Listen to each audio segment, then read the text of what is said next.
guys, real quick, we're gonna go over getting the nearside cradle from the half guard, right? Just getting to it and getting our grip, because I want to make sure you guys know how to do it, so we can work on the counter when they try to get away from that cradle. All right. So first things first, guys. I'm in my good position. I'm on my toes. I'm not on my laces, right? What I like to do is I like to immobilize this arm first thing. So I grab wrist, then I get that grip over the notch of the tricep, and with the stiff arm, I pin his arm to his belly, right? Now I'm gonna bring my knee in like I'm doing a knee cut and get my leg up, right? Now here's an optional thing, right? I always like to do it though. What I'm gonna do is with this, my hand grabbing his wrist, I'm gonna pull his wrist to his thigh, right? I'm gonna reach under his thigh, and with no thumbs, I'm gonna snatch and clamp his wrist to his thigh, right? That cuts off all the framing he can do to keep me away. That makes sense, right? Now from here, what I'm gonna do is I'm gonna make a fist. I'm on my toes, I'm on my feet, and I'm gonna spring up and slam this cradle home, right? I'm gonna make sure this hand, my head side hand, stays a fist. I'm gonna slam it home, get my grip, and pinch my elbows, right? And now this inside knee is gonna fall back behind his leg line. I don't care about that at all. So I'm here, right? I'll do it again. Okay. So, boom. I got that. I'm here. Pull that there. Now, I jump rope, boom, and I hit this cradle right here. Now from here, guys, when I'm in this cradle, I'm gonna be on my toes. My knees are gonna be off the mat, but just by about an inch or so. I just wanna clear the mat so he's carrying all my weight, right? And I'm making sure that this shoulder is in front of my chest. I don't want his shoulder being under where he can turn down and away. I want it here, so now he can't turn away. That makes sense? Turn in, I mean. So, last time, I'm here, I get to my knee cut, right? Pull his arm to his leg, reach under, clamp it. Make a fist, throw it, get your cradle, and get on your toes. That make sense? Questions? Play with that, guys. 1, 2, 3. All right, so we're in half guard, right? I'm getting to my nearside cradle, boom, and I go to spring it, and he elongates.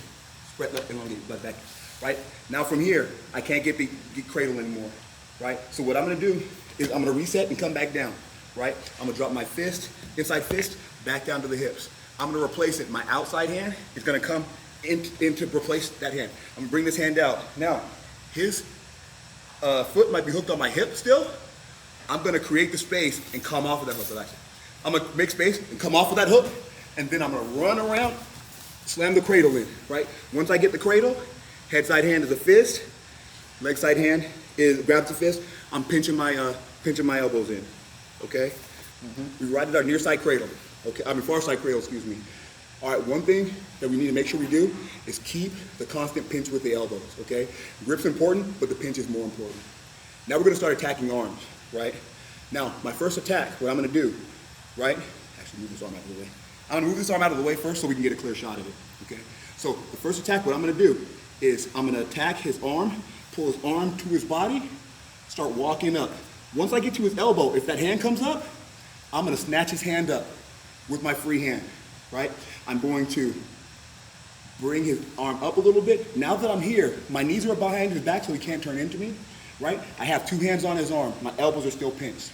Now from here, I'm going to let go of his leg. I don't care if that comes out, right? Now I'm gonna get under this arm. He might not let me get him the arm, so I'm gonna take it. What I'm gonna do is, I'm gonna take my wrist to his elbow, palm down. I'm gonna roll it up so it slides through. Guys, this is a really tight Americana. What I'm gonna do is, I'm gonna go under, and make sure it's under his tricep, not under his forearm. Under his tricep, boom. I'm gonna grab, and now that I have it, I'm just gonna rev the engine, and he taps, right? He shouldn't be able to move anywhere, all right? Yeah. I'm in my far side cradle position, right? And I'm attacking the arm. I'm bringing it down, I'm bringing it down, I'm bringing it down, but he doesn't react. He doesn't bring that arm back up so I can catch it with my Americana. So what I'm gonna do is, if I can make it to the elbow, I'm gonna slide past the elbow. I'm gonna slide all the way to the wrist and get a handful of his wrist using my thumb, right? What I'm gonna do with that, and I'm gonna pull it up and keep it tight. Guys, if I keep my head side hand pitched, and I keep this elbow pinched, he still can't escape from this cradle, right? Appreciate you guys, thanks. So now, from here, since I got that, right? I'm gonna rise up a little bit, my head side hand, I'm gonna take it off of his head, I'm gonna bring it under his arm, I'm gonna grab my tricep, and I'm gonna pinch my elbow to his shoulder so he can't move, right? Now from here, I'm gonna come up, I'm gonna put my knee, rest my knee on his rib cage, come over his head, I'm gonna sit back. I haven't let go of anything yet. Then once I sit back, my hand's gonna let go of his leg, and I'm gonna grab, his arm, and I'm gonna grab his leg, and then I'm not grabbing his arm, my elbow's gonna move to his wrist. Boom. And I'm gonna get tapped. All right?